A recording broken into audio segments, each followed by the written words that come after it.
Dragon चीन की एक और चाल को भारत ने नाकाम कर दिया। चीन ने भारत में फर्टिलाइजर के निर्यात पर रोक लगाकर कृषि संकट पैदा करने की साजिश की, लेकिन भारत ने कूटनीतिक प्रयासों से चीन की साजिश को फेल कर दिया।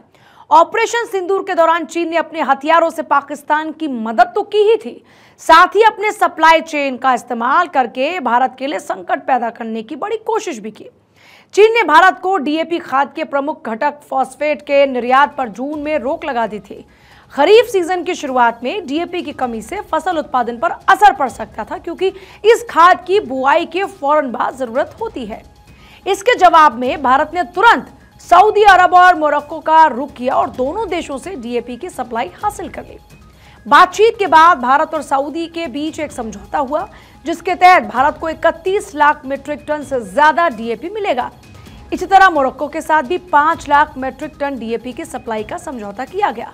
भारत के पुराने दोस्त रूस से भी इसके निर्यात को लेकर बातचीत चल रही है। इसके साथ ही भारत कई और देशों के साथ भी बातचीत कर रहा है, जिनमें मिस्र, नाइजीरिया, टोगो, मोरिटानिया और ट्यूनीशिया भी शामिल हैं, जिससे कि भविष्य में चीन पर निर्भरता कम की जा सके। ऑपरेशन सिंदूर के दौरान साजिश रची गई थी, डीएपी यानी कि डाई अमोनियम फॉस्फेट आपूर्ति को बाधित किया जाए, ऐसी कोशिश की गई थी। चीन ने खरीफ सीजन की शुरुआत में ऐसा करने की कोशिश की, भारत के कृषि और रक्षा क्षेत्र को कमजोर करने का प्रयास किया।